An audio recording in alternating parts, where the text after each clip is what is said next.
Welcome to the Deep Dive. Today we're jumping into Chapter 8 of The Great Unraveling. It's titled The Watcher, and, well, it feels like a major turning point in the first book of the Logos War. Oh, absolutely. If you've been following Jaron Miles, the physicist trying to prove reality is basically code. This is where his actions finally trigger a response. Exactly. We've moved past the discovery phase, the can he actually do this? Upward Sarah Bk1Ch8 1 to 5. Now it feels like we're stepping squarely into the conflict phase. Definitely. We saw Jaron succeed, right? Against all odds, he ran his experiment. He observed that fundamental particle of reality's language, its syntax. It was mind-blowing stuff. And now, Chapter 8 hits us with a consequence. We meet the force that's been lurking in the background, the one dedicated to keeping reality stable. That's continuity. And specifically, its director, Helen Castor. She's the Watcher. And the contrast is immediate. Jaron is all about breaking boundaries, discovering the unknown. Helen Castor. She embodies the exact opposite. So our mission today really is to get inside her head, understand Helen Castor, this Watcher. What drives her? What are her methods? And why is Jaron Miles, this statistically insignificant grad student, suddenly the biggest threat to her perfectly ordered world? It's about dissecting how this immense system of control identifies something it literally couldn't predict. How does stasis react when emergence suddenly, emerges? Okay, let's unpack this. The chilling anatomy of how the world's quiet controller recognizes its ultimate enemy, and maybe understand why containment seems like her only option. It all starts with where we find her, the archive. Right, and the description isn't just a location, it's pure characterization, isn't it? It's called less a command center and more a secular monastery. That phrase is so loaded. A monastery implies quiet, discipline, cold, hard order, a place removed from the messiness of the world, dedicated to preserving something sacred. But here, the sacred thing isn't spiritual knowledge. It's data, stability. Exactly. It's the worship of predictable systems. The whole environment reflects her philosophy. Constant chilly temperature, silence except for, purified air, and this background hum of computation. It's sterile, almost unnervingly calm, like a place designed to eliminate human error, human emotion entirely. It is stasis made manifest. And Helen Castor herself. The book says her posture is a study in stillness. She just observes, watches the flow of data finance, power, communications, the heartbeat of the world, but only the parts that can be measured and predicted. She is the stillness. That makes sense. She's the Watcher. And to understand her reaction in this chapter, we really need to remember what drives her, which we got hints of in Chapter 6 and 7. It's fear, right? Deep-seated fear of systems breaking down. The Challenger disaster looms large there. Chapter 6, the 3 clicks metaphor. That wasn't just a historical event for her. It was formative. Absolutely foundational. She didn't just see a technical failure like the O-ring. She saw a process failure, a human failure. People knew about the flaw, but momentum, politics, maybe just wishful thinking pushed it through. And the 3rd click. Watching the boosters fly on perfectly after the main explosion, the machine following its programming, even in catastrophe. That hammered home her core belief. Human judgment, emotion, variability, that's the weak link. The only real safety, she concluded, lies in rigid, unforgiving, and absolute control. So continuity, her organization, exists because she fundamentally doesn't trust humanity to manage itself without guardrails. She's the meta-level governor, the planetary-scale systems administrator. That title, systems administrator, is perfect. It's not about power hunger like some Bond villain. It's about efficiency, order, preventing catastrophic errors. It's about keeping the system running smoothly, preventing crashes, species preserving stability, achieved through unseen, total control. And Chapter 7 showed us her crowning achievement in establishing that control. The Y2K operation. That wasn't just fixing a potential bug. No, it was much more insidious. Explain that again, because the sheer scale of it is crucial to understanding the threat Jaron poses. Well, think about it. Global panic. Everyone worried their systems would crash at midnight. They were desperate for fixes, opening their digital doors wide. So Helen's teams didn't just apply a patch. Not even close. They used the opportunity. While fixing the date issue, they embedded their own code. Trojans, surveillance backdoors, network monitoring tools, deep into critical infrastructure worldwide. Financial systems, governments, communications networks, everything. So when the clocks rolled over to 2000 and nothing collapsed. It wasn't luck. It was Helen Castor solidifying her control. Chapter 7 nails it. The system was now stable. The order of operations was, at last, correct. She achieved her ideal state. A state of perfect, monitored, predictable order. The world as a well-behaved operating system. And Jaron Miles, down in his university annex, just introduced, well, it's like a kernel panic, isn't it? A fundamental error deep in the core code she thought was immutable. So when this anomaly appears on her screen, it's not just an alert. It's a violation of that hard-won correctness. Which makes you wonder, in a system that controlled, that monitored, how does something like Jaron's experiment even register? What does a breach of reality itself look like to her? It starts subtly, doesn't it? Not with alarms blaring. No, it's described as a single chime, soft and dissonant, something completely out of place in that silent, ordered monastery of data. The sound itself is an anomaly. And then the visual confirmation. That image is stark. Yeah. The main display, usually this calm, placid green tapestry representing stability. Suddenly has this thread of crimson, like a tear or a wound, as the book says. Green is order, life, predictability. Crimson is violence, error, danger. It's an immediate visual shock. Okay, let's get into the technical side, because her analyst, Kaylin, flags this as way more than just a power grid flicker. Right. This is where it gets really interesting from a science fantasy perspective. The report flags an uncorrelated power surge, 3.7 seconds in duration. The duration is precise. But uncorrelated is the key word there, isn't it? Exactly, because it means the energy surge didn't seem to come from anywhere within the system. It didn't follow the rules. Kaylin's analysis says it defies cause and effect. It violates conservation laws. How is that even possible? On a localized quantum level, Kaylin reports, it's like, for those 3.7 seconds, the energy budget of the universe didn't add up right in that specific spot. Then it rebalanced itself. So energy was momentarily created from nothing or borrowed from somewhere else before the universe sort of snapped back. That's the implication. And that phrase, localized quantum level violation, you just know that sends chills down Helen Castor's spine. Her entire system is built on the assumption that the fundamental laws are reliable. Let's connect this back to Jaron, because we know what he was doing in chapters 4 and 5. He wasn't just theorizing anymore. No, he was in the forge, using his fractal lens setup, those 12 carrier waves. To imprint that complex 14-dimensional pattern onto reality. Right, and he succeeded. He created the synon, that stable three-body quantum state that physics said was impossible.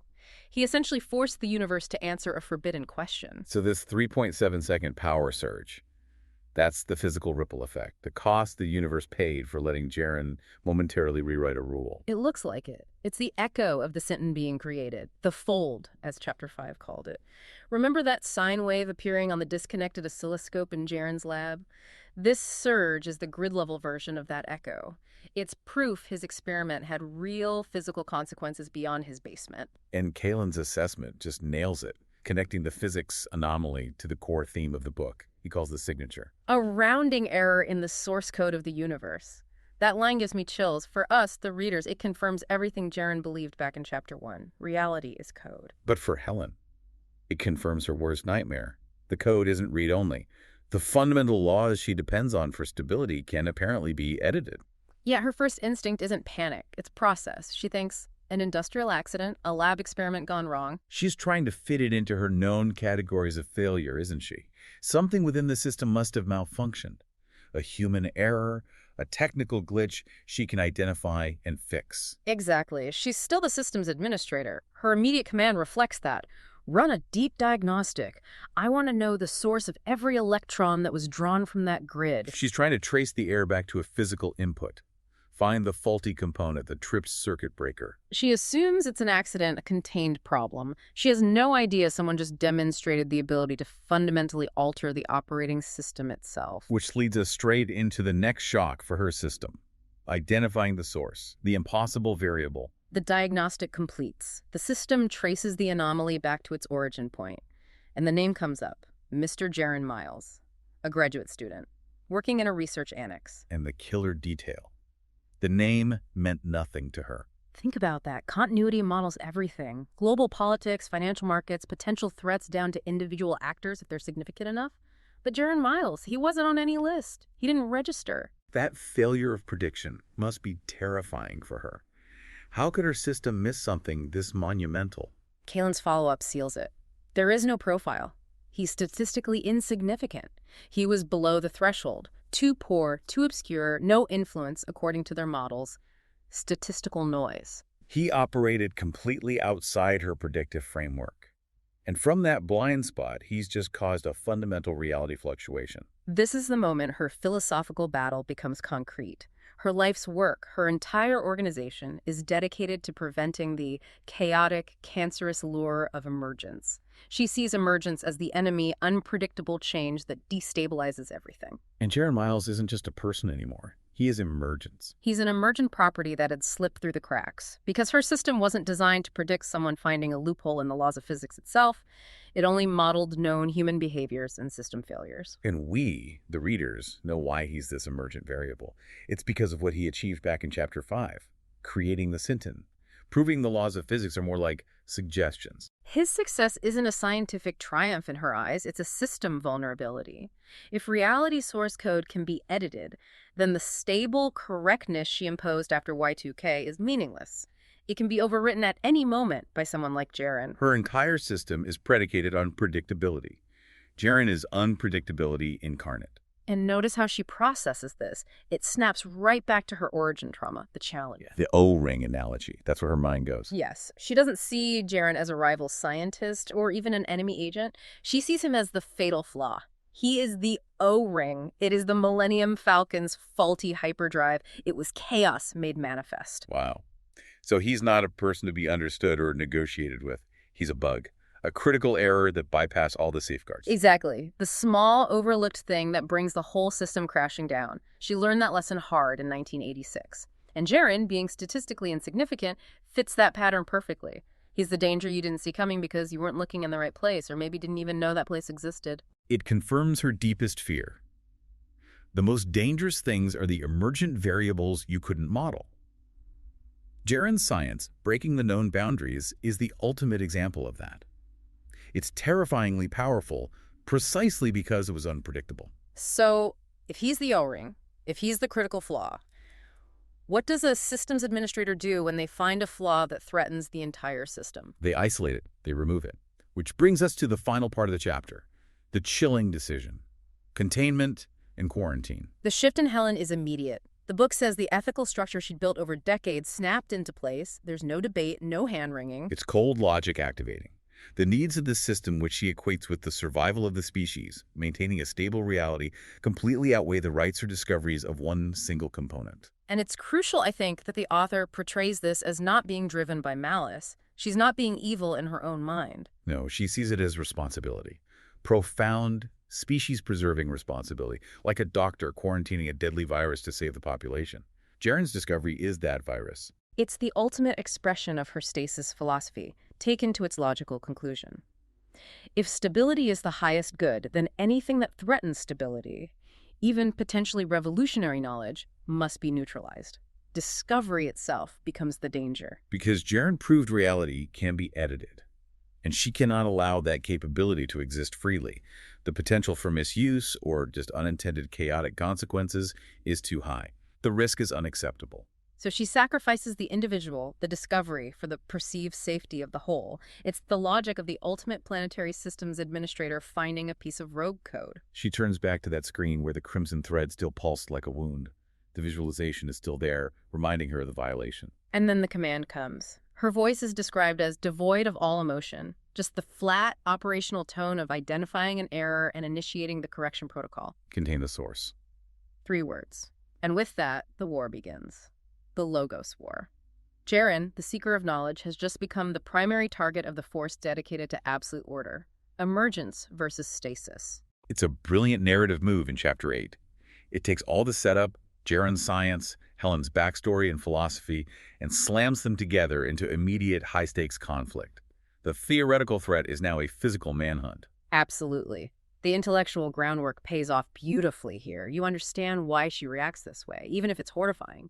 It makes her a compelling antagonist, not just a cardboard cutout villain. So, thinking about the bigger picture, the title of the Logos War.